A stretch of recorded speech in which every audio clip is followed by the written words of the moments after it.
नमस्कार, माझ्या चॅनलमध्ये तुमचं पुन्हा एकदा स्वागत आहे. तर सर्वांना गणेश चतुर्थीच्या खूप खूप शुभेच्छा. तर आपल्या घरी आज गणपती बाप्पा बसणार आहेत. तर चला आता आपण डेकोरेशन करत आहोत. ते डेकोरेशन तुम्हाला दाखवते. तर चला आता मी डेकोरेशन करते. डेकोरेशन कंप्लीट झाल्यानंतर तुम्हाला दाखवेलच. तर कमेंट करा, सगळ्यांच्या घरी गणपती बाप्पा कोणाकोणाच्या घरी बसवलेत, कोणाकोणाच्या नाही. तर चला शेवटपर्यंत नक्की बघा. पूर्ण आपण गणपती बाप्पा आणेपर्यंत घ्यायला जाणार, ते पण पूर्ण ब्लॉगमध्ये दाखवणार आहोत. तर शेवटपर्यंत व्हिडिओ नक्की बघा. अशा प्रकारे आपण डेकोरेशन केलेलं आहे. पाहू शकतात, सिंपल असं डेकोरेशन केलंय.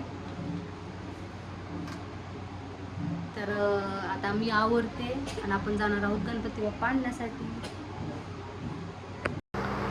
डेकोरेशन कसं वाटलं हे कमेंटमध्ये सांगा. तर चला आता आपण जाणार आहोत गणपती आणण्यासाठी.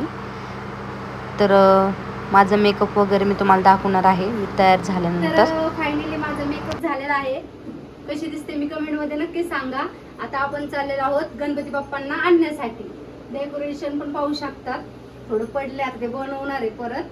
तर चला व्हिडिओ शेवटपर्यंत नक्की बघा. आता आम्ही गणपती बाप्पा कालच बुक केलेले होते, तर आज त्यांना आणण्यासाठी चाललेलो आहोत. खूप उशीर झालं, खूप घाई गडबडीमध्ये आवरलेलं आहे. डेकोरेशन पण आजच केलेलं आहे. तर शेवटपर्यंत व्हिडिओ नक्की बघा. चला. मी कशी दिसते, माझी साडी कशी दिसती आणि मेकअप कसा दिसतोय, हेअरस्टाईल कशी दिसती, कमेंट करून सांगा नक्की. हा जो व्हिडिओ टाकला ना तो कमेंट करण्यासाठीच टाकलेला आहे. चला आता आम्ही चाललेलो आहोत. तर बघा आम्ही चाललेलो आहोत, आमच्या तिथून निघलेलो आहोत. हे आहे सर्जेपूर भाग. तर सर्जेपूरच्या थोडंसं पुढेच गणपती बाप्पा बुक केलेले आहेत, हितेश म्हणून. तर तुम्हाला पूर्ण दाखवते मी. बघा आमचं नगर बघा. जे कोणी नगरचे नसतील त्यांनी नगर बघा. आमचं रस्ते तर दिसतच असेल, खूप छान आहेत. आणि आलेलं आहे फायनली गणपती बाप्पा जिथं आहेत ते ठिकाण, हितेश आर्ट्स. पण मी बोलले की गणपतीची मूर्ती घेऊन आपल्याला काही सामान घ्यायचं पूजेसाठी, तर ते घेता नाही येणार, कारण की आम्ही दोघंच होतो. तर त्यामुळे तर मला पूजेचं सामान घ्यायचं होतं. तर आम्ही चाललो आहोत चितळे रोडला. तर पाहू शकता आम्ही, हा बागडपट्टी भाग आहे, बागडपट्टीचा एरिया आहे. तर पाहू शकतात बघा सर्जेपूरच्या थोडंसं पुढं.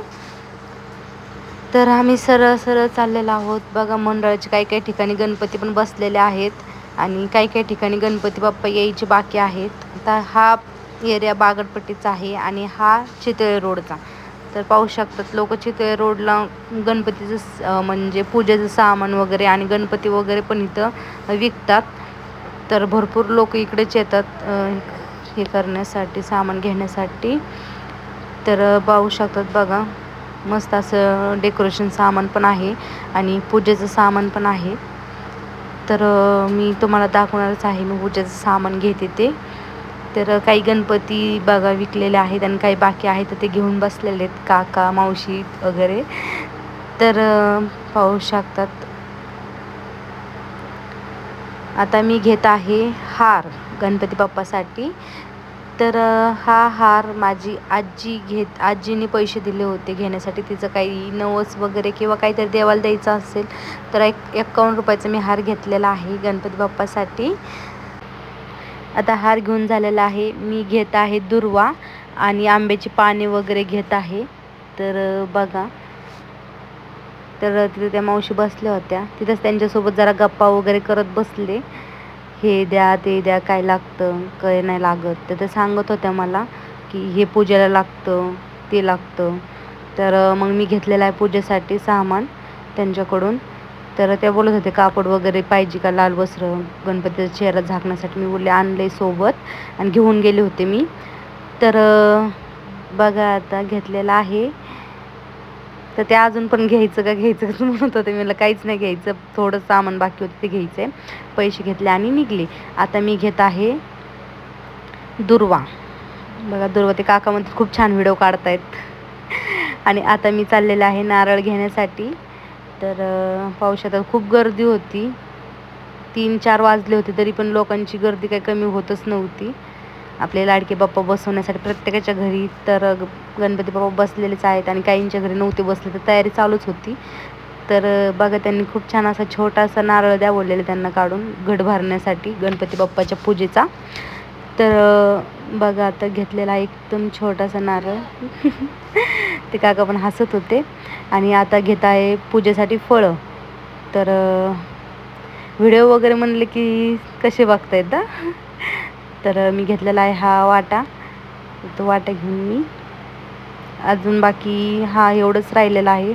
बाकी सर्व साहित्य घेतलं आहे आणि आता लवकर घेऊन घरी गणपती बाप्पा घेऊन घरी जायचं आहे. आणि त्याच्यानंतर पूजा वगैरे पण करायची आहे. खूप गडबडीमध्ये चाललेलं आहे. घेते खूप. आता मी सामान घेऊन निघत आहे जिथे तुम्हाला दाखवलं आहे ठिकाण आपल्या गणपती बाप्पाचं त्यांना घ्यायला. आणि बघा आता मी त्यांना घेतलेला आहे. इथे माझ्या मिस्टरांनी काही व्हिडिओ शूट केला नव्हता, पण हा एक मी इंस्टाग्राम रील्ससाठी केला होता तर तेच टाकलेलं आहे. आणि आता बघा बाप्पांना घरी घेऊन चाललेले आहे. तर आपली चेहरा वगैरे झाकतात तर चेहरा वगैरे गणपती बाप्पांचा झाकलेला आहे, तुम्हाला दिसेलच. आणि आता बघा घरी आणलेला आहे गणपती बाप्पांना. तर तुकडा आणि पाणी ओवाळून टाकत आहे. म्हणजे आपल्या इथं परंपराच असते घरी आल्यानंतर एखादी पाहुणी येऊ किंवा काही येऊ तर आपण भाकरीचा तुकडा वगैरे ओवाळून टाकतो. तर बघा गणपती बाप्पा मोरया, मंगलमूर्ती मोरया, गुलाल वगैरे टाकून आपण गणपती बाप्पाला बसवण्यासाठी आणलेला आहे. तर बघा गणपती बाप्पा बघा डेकोरेशन कसं छान आहे ना गणपती बाप्पा. त्यांना विचारायचं तर आवडलंच असेल. तर मी नगरचे आहे आणि पुण्याचा गणपती श्रीमंत दगडूशेठ यांचा गणपती का बसवला हे मी तुम्हाला सांगणार आहे शेवटला. थंबनेल तर पाहिलंच असेल.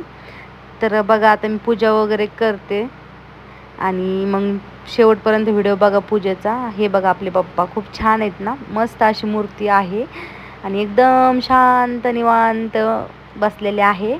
आता मी त्यांना हार घातलाय, असं मोत्यांचा हार वगैरे घेऊन आलेले मी त्यांच्यासाठी. तर बघा त्यांना मोत्याचा हार घातलेला आहे. आणि आता मी हळदी कुंकू वाहून घेते कळशामध्ये. त्याच्यामध्ये 1 रुपयाचं नाणं, सुपारी, दुर्वा, अक्षदा टाकून घट भरणार आहे. तर स्वस्तिक पण काढायचं आपल्याला तांब्यावर. तर म्हणजे काढलेलं आहे, काढतात. आणि पान वगैरे लावते आपले नागिनीचे पानं असतात ते. आणि बघा असे 5 पानं लावायचे असतात.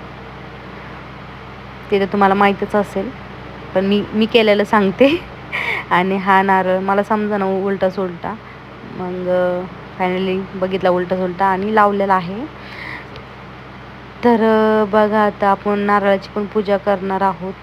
तर नारळाची पूजा नारळ ठेवलेला आहे. तर हळदी कुंकू वाहून नारळाची पूजा करूया घटाची. आणि गणपती बाप्पाला पण हळदी कुंकू लावत आहे. खूप छान अशी मूर्ती आहे बाप्पांची. तर आता हा हार पण घालत आहे गणपती बाप्पांना मी. घरी आल्यानंतर पण वेगळंच रूप दिसतं बाप्पांचं, खूप छान वाटतात. किती जणांनी पाहिले असेल यांना, पण फायनली तो माझ्या नशिबात होता. म्हणजे माझ्या नशिबात जी मूर्ती होती ती भेटली आहे आणि मला अशीच पाहिजे होती. तर बघा आता मी फुलं वगैरे टाकलेले आहे ना. आता हे दुर्वा, आंब्याची पाने वगैरे वेगवेगळ्या प्रकारची पाने वगैरे त्यांची पण पूजा करायची. सोंडीमध्ये दुर्वा टाकलेले आहे, लावलेले आहे. तर फळांचा वाटा वगैरे आणलेला होता तर ते फळांची पण पूजा, 5 फळांची पूजा करते. ते एका साईडला ठेवून त्याच्यावर हळदी कुंकू वाहते. सिंपल साध्या पद्धतीने मी पूजा करत आहे, जशी मला जमते तशी. आणि हे कापसांची हे आहे वात आहे. तर ती पण गणपतीच्या हातामध्ये लावायची असते. तर ती पण लावून घेते. पाहू शकतात गोलू आपला कसा मागून मध्ये करतोय. मम्मा मम्मा मम्मा मम्मा करत होता. तो कोणतीच गोष्ट करू देत नाही पूजेमध्ये कशामध्ये पण, नुसतं मध्ये असतो. त्याला बाहेर नेलं नव्हतं ना, तर तो आल्यानंतर मम्मा मम्मा करत होता. आणि आपला हळकुंड, खारीक, खोबरं वगैरे ते पण 5 वाटा आहे त्याचा पण, त्याची पण आपण पूजा करतोय. आणि हे दोरा असतो गणपतीच्या हातामध्ये घालायचा, त्याला जानजोग का काहीतरी बोलतात, तो आहे. तर ते पण लावून घेते. आता दिवा लावलेला आहे गणपती बाप्पापाशी आणि आता अगरबत्ती लावत आहे. अगरबत्ती ओवाळून घेते आणि अगरबत्ती ओवाळून घेतल्यानंतर गणपती बाप्पाला धन्यवाद बोलते, मनापासून आभार मानते. आणि आता बघा सर्व म्हणजे पूजा केल्यानंतर हळदी कुंकू पुन्हा एकदा वाहते मी सर्व वस्तूवर आणि आशीर्वाद घेते, हात जोडून नमस्कार करते. आणि आता आम्ही करत आहोत आरती. आपले लाडके बाप्पा कसे आहेत, पूजा कशी झाली हे मला कमेंटमध्ये नक्की सांगा तुम्ही. आणि माहिती आवडल्यास लाईक, शेअर आणि सबस्क्राईब नक्की करा, व्हिडिओला सपोर्ट करा. तर मी नगरचे आहे आणि पुण्याचे आपले श्रीमंत दगडूशेठ गणपती ही मूर्ती का बसवली, तर जे बोलतात ना की नवसाला पावणारा देव, आणि ते खरं आहे, नवसाला पावले. आणि त्यामुळेच मी ह्या वर्षी माझ्या घरामध्ये त्यांची मूर्ती बसवलेली आहे. आणि खरंच पुण्यातील प्रसिद्ध देवस्थान असलेला श्रीमंत दगडूशेठ हलवाई नवसाला पावतो अशी भावकांची श्रद्धा आहे आणि ती खरंच आहे. आणि पुण्यासोबतच जगभरात हा बाप्पा प्रसिद्ध आहे. या बाप्पाच्या दर्शनासाठी जगभरातून भाविक येत असतात. तर आपल्या लाडक्या बाप्पाची मी थोडी तुम्हाला माहिती सांगणार आहे. तर आरती चालू आहे, आरती पण पाहू शकतात आणि त्याच्यासोबत माहिती पण ऐका. तर श्रीमंत दगडूशेठ हलवाई हे पूर्वीच्या काळातील प्रसिद्ध मिठाईचे व्यापारी होते. पुण्यातील बुधवार पेठेतच ते राहत होते. या काळात पुण्यात प्लेगची साथ आली. या साथीमध्ये श्रीमंत दगडूशेठ हलवाई यांच्या मुलाने जीव गमावला. या घटनेमुळे ते आणि त्यांची पत्नी लक्ष्मीबाई हे पूर्णपणे खचून गेलेले होते. त्यामुळे त्यांचे गुरु माधवनाथ महाराजांनी दगडूशेठ यांना आधार दिला. यासोबतच त्यांना दत्तांची आणि गणपतीची मूर्ती तयार करून त्यांची पूजा करण्याचा सल्ला दिला. हेच दोघं भविष्यात अपत्य असे आपल्या आईवडिलांचे नाव उज्ज्वल करतील, त्याचप्रमाणे हे दैवत तुमचे नाव उज्ज्वल करतील असे सांगितले. आपल्या गुरूंचा सल्ला ऐकून दगडूशेठ यांनी दत्ताची एक संगमवरील मूर्ती तयार केली. तसेच गणपतीची मातीची मूर्ती तयार करून घेतली. या गणपतीच्या मूर्तीची प्राणप्रतिष्ठा लोकमान्य टिळकांच्या हस्ते करण्यात आली आहे. 1894 मध्ये लोकमान्य टिळकांनी सार्वजनिक गणेशोत्सवाला सुरुवात केली. यानंतर मोठ्या उत्सवात दरवर्षी गणेश उत्सव साजरा होऊ लागला. दरम्यान 1896 मध्ये श्रीमंत दगडूशेठ हलवाई गणपतीची दुसरी मूर्ती तयार करण्यात आली. या गणपतीचा मोठा उत्सव होऊ लागला. दगडूशेठ हलवाई यांनी सुरू केलेली गणेश उत्सवाची परंपरा येथील नागरिक आणि कार्यकर्त्यांनी कायम ठेवली. नंतर भटजीचे निधन झाल्यावरही गणेश उत्सवाची परंपरा सुरू ठेवण्यात आली. सन 1896 साली बनवलेल्या मूर्तीची अवस्था थोडी जीर्ण झाली होती. त्यामुळे सन 1967 साली कर्नाटकाचे प्रसिद्ध शिल्पकार आणि यंत्रविज्ञानीने अभ्यासक शंकरप्पा शिल्पी यांना पाचारण केले. ही मूर्ती तयार करत असताना सूर्यग्रहण आले असून त्या ग्रहणातील एक विशिष्ट वेळेत मूर्तीमध्ये गणेशयंत्र बसविले. यामुळे मूर्तीचे तेज वाढेल आणि मूर्तीला दैवत्व प्राप्त होईल अशी शिल्पी यांची श्रद्धा होती. आणि या मूर्तीची स्थापना त्याच्यानंतर 1974 मधील गुढीपाडव्याच्या मुहूर्तावर मंदिरामध्ये गणपतीची स्थापना झाली. अमिताभ बच्चन, जया बच्चन सुखरूप बरे झाल्यानंतर त्यांच्या दाम्पत्याने सोन्याचे कान अर्पण केले होते. पूर्वी मंदिर अपुरे पडू लागल्यानंतर 2002 मध्ये सध्याचे भव्य मंदिर उभारण्यात आले. बैठ्या मूर्तीचे चारही हात सुट्टे असून डाव्या हातामध्ये मोदक आहे, तर उजव्या हातात वरद म्हणजे आशीर्वाद देणारा आहे. अन्य दोन हातामध्ये कमळ आणि डोक्यावर मुकुट आहे. मूर्तीच्या सोंडेवरील नक्षीकाम हेही उत्कृष्ट कलाकारीचा नमुना आहे. या मूर्तीचे डोळे हे महत्त्वाचे वैशिष्ट्य. कुठूनही पाहिले तरी गणपती आपल्याकडेच पाहत आहे याची प्रचिती दर्शन देणाऱ्या भाविकांना येते. हा गणपती लोकमान्य टिळक यांच्या काळात बसवला आहे. त्या काळी ही मूर्ती बनविण्याचा खर्च सुमारे 1125 रुपये इतका आला होता.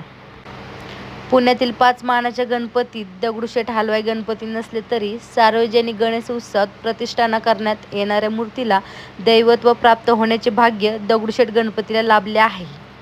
तर अशा प्रकारे आपल्या बाप्पाची आरती पण झालेली आहे आणि माहिती पण सांगून झालेली आहे. तर मी सर्वांना आरती देते. आधी बाप्पाला दिली, नंतर स्वामी समर्थांना दिली, मग सर्वांना आरती दिली. तर आपल्या गणपती गणपती बाप्पाचं आपण स्थापना केलेली आहे. तर पाहू शकतात आपले बाप्पा श्रीमंत दगडूशेठ गणपती आहेत. आणि माझी इच्छा म्हणजे माझा नवस पूर्ण केल्याबद्दल आज मी घरामध्ये श्रीमंत दगडूशेठ आपले पुण्याचे गणपती तर ते बसवलेले आहेत. तर व्हिडिओ शेवटपर्यंत पाहिला असेल तर चॅनलला सबस्क्राईब नक्की करा. धन्यवाद.